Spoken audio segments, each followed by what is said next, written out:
Welcome back to Parsnips and Parsimony. Here is the promised flower tour of my flower beds. If you haven't seen my vegetable garden beds, I have vegetable bed tours that you can go and see everything. But without further ado, let me give you a quick tour of what my flowers look like this year.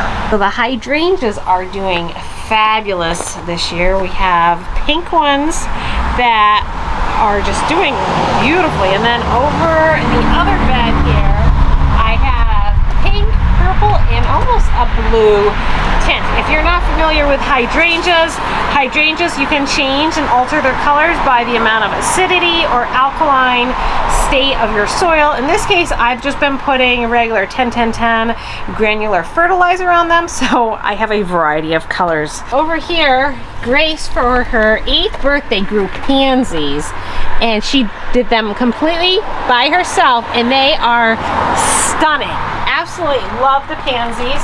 She has pansies actually on both sides, and then a friend gave us some Gerber daisies. They're still in the transplant shock stage, so they're coming along. And then this is, I believe it's called a stilb. It's not flowering, this particular plant. In fact, I thought it was gonna die, but it did survive. But let me show you another one of these and how big these will get. So the stilb, I think it's a stilb or a stilby, I'm not sure. These will get nice and round, and then they cast up these pink spikes. They have white ones, they have burgundy colored ones. These are just regular pink. They were here when we moved in 17 years ago, and I've just split them and put them in different places. They like part shade. They do really well in shade. This has part sun. It's doing okay, not the best. We've had a lot of moisture, so if you see down around the base, those brown leaves, first it was dry and then it got really wet, and that plant's not really happy like that. So that's not normal of this plant. It's just stresses from this time of year. Now over here, this Cosmos, Lydia, do you remember what it looked like a few weeks ago? Not exactly. It was literally nubs. Little tiny nubs down here because this trellis broke in the winter and it broke the entire vine, and I thought the plant was a goner. But it has actually outdone itself. It has tons of these new buds coming. Compare this to the plant that didn't get run over. Over here, I have the matching plant, and look how sad that looks. So it just shows you sometimes plants can surprise you. My geraniums have been wintered over season after season. I have a whole bunch of videos on this channel of how I have wintered them over and then how I bring them out of their dormancy, and they are doing very, very well. They're very happy. I put in a watering system this year to help with my all my porch plants, and I think that actually has helped a lot because I'm more consistent with my watering. Now, a friend of mine has a greenhouse, and she pruned her flower baskets mid-season in the early spring, and she gave me the plants to, if I wanted to try to baby.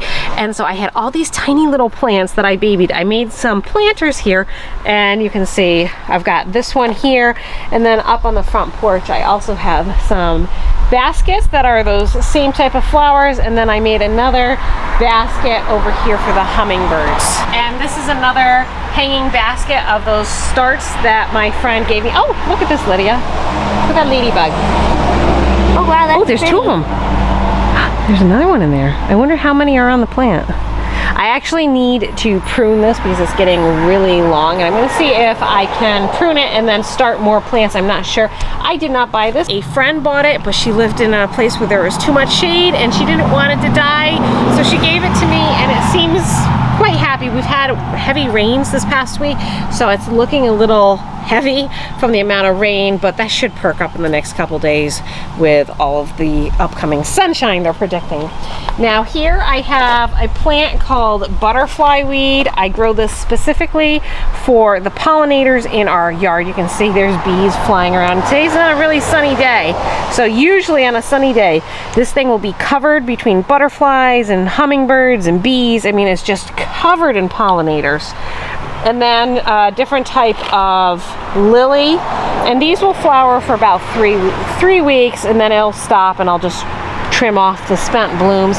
And then a volunteer iris, which is also looking a little sad. This past winter was really mild here in upstate New York, and that shows by how healthy this mum looks this year. So this was originally a small mum, and then last year it got a little bigger, and then this year it's quite large.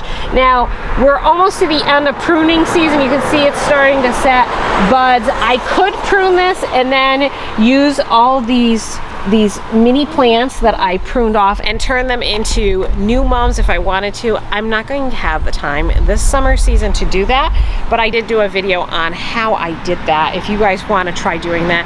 Here in Zone 5 in upstate New York, you don't want to pass this really past July 1st, because when you prune it, the plant is going to go and put its energy into thickening the plant and creating new buds, and you're almost to the end of being able for the plant to do that before it gets too cold and freezes, and then you don't have any flowers for the year. You'll notice that there are a lot of these tall plants within the garden. We have tried to keep them to the back side of the garden. These are milkweed plants with hopes of attracting monarch butterflies. Monarchs are, I believe, on the endangered species list, so we do try to plant the garden so we can attract those type of caterpillars and butterflies, and will allow them to have a safe haven to lay their eggs and create more monarchs. So you'll see there are a lot of these milkweed plants here. Now we have been watching for eggs, but I haven't. The eggs are usually on the underside of the leaves, but I haven't found any yet, but it may be just a little too early. Look at this. Lydia, zoom in on this guy. Look at that bug. Oh, whoopsie. There it is. That's cool. Isn't that neat? So really, these plants here are all for attracting pollinators and beneficial bugs to this area. So right off of the garden here, you can see more butterfly weed here. I have my vegetable garden. And my intention for this is to hopefully attract pollinators here, and then when my vegetable plants start to flower, the pollinators will just help my garden produce more. So here in the front we have, again, more milkweed. These are cosmos plants that reseeded themselves this year, so I let them be. And then I have a whole row of marigolds just starting to flower, along with some bee balm. This is red bee balm, again for the hummingbirds, along with some dill. This is to attract the swallowtail caterpillars. And my gardener friend here, she grew some cleomes, and she had too many, so she shared some with me. I've never grown them before, but it seems pretty happy there. And then echinacea just starting to set buds, and these will produce so many flowers and attract so many pollinators. If there's any one plant I could grow or recommend anybody to grow, would be the echinacea. Also have some roses that are starting to expire. I don't know if anyone else has this problem, but you'll see these paper thin leaves. I really struggle with sawflies, and I don't know, I have been trying to treat them with, well, maybe I am having success if I can't find any. Usually they are covered in them. And then I have another type of worm right here. I've been hand controlling these by hand picking them off. I don't know if those are sawflies as well. I think that's an aphid. But lots of these worms, and you can see all the damage they've done to this plant as it's growing up. And I keep finding all these little baby worms. See, here's another one right here. Whoop. There they are. And there's a bee balm that is starting to flower, and it's ahead of the bee balm out in the front here. Isn't that pretty? Yeah. Lots of marigolds this year. I had been given a box, several boxes of marigold seeds, so we have a lot of marigolds here in the garden, but I've lined all the pathways with them. Oh dear, that tomato fell over today. Uh-oh. That was fast. I just tied it up too. And at the ends of the gardens, I have more marigolds, and then right here I put zinnias next to my peppers, again with hopes of attracting pollinators and creating more productive gardens. So over here next to the house, I have tried valiantly to grow blueberries, and this year it looks like it was the death for a few more of these plants. So I went ahead and put some flowers in here. Most of these are annuals, and we'll just see what happens this summer and then next year. I do have a small patio blueberry. It has a few blueberries, but I would think Mr. Chipmunk will eat those before I ever get them. Another, again, the Cleome, and then the canna lilies are, I get all for attracting the hummingbirds. And then Grace wanted to throw in some more of her pansies. So she's got pansies here. We have more echinacea from my gardener friend. We're gonna see what color. She said she had pink, red, and white, so I'm not sure what color that we'll have. And then right here, this is yarrow. It's not flowering, a new plant that I was given. Lydia loves 4 o'clocks, so we have some 4 o'clocks here. My one lone blueberry that, well, you know, what can I say? It doesn't look too great. Along with oregano. This is just starting to go to flower, so I really need to harvest this. More pansies, small zinnias, more marigolds, and more echinacea and 4 o'clocks. So for many years when we first moved in here, I always had annuals, impatiens, begonias, things like that in this area for flowers. And then they just didn't do, the first year they did well, and then they stopped doing well, and then we had a bunch of kids, and well, long story short, this got neglected. But not this year. These are coleus plants that I actually made babies from in the winter. I wintered over the coleus, made new cuttings, so I have several new coleus plants along the way, along with a whole bunch of Grace's beautiful pansies she grew. I still have more flowers I'm going to put in here. I'll show you those in just a minute. But we have a hosta. If you guys aren't familiar with this, there's different varieties of hosta. This is a green and white variegated one. We have the astilbe here. Once again, looks like it needs some fertilizer because it's pretty small. This is a peony plant, and it does not get enough sun, so I actually am going to have to move it to a new location or pass it on to another home because it's just not doing what it should be doing. And then this is a sedum plant that will have some beautiful flowers on it as it gets a little bit older, and those should be pink. Here I have some cuttings from my tomato plants. These guys are doing pretty well. I don't know if you can see. When you prune your suckers off your tomato plants, can they see that okay, Lydia? Yeah. When you prune your tomato plants, if you put those long cuttings into water, it will sprout roots like this, and then you'll have brand new later in the season tomato plants. So these won't be producing as fast as my older plants, but when those older plants are starting to get tired, these will start producing. So it extends my tomato crop a little bit longer. And you can do the same thing with, this guy's not rooting quite yet. Is that basil? This is basil. So your basil, you know, you don't want to let it go to flower because then it doesn't produce as well. So this one actually is starting to go flower when it showed it. But if you put your basil cutting in water, it will root, and then you'll have new basil plants. Now this is the end of those flower cuttings I was telling you about from my friend, and these are just about all rooted, and I have a few more for a couple more baskets.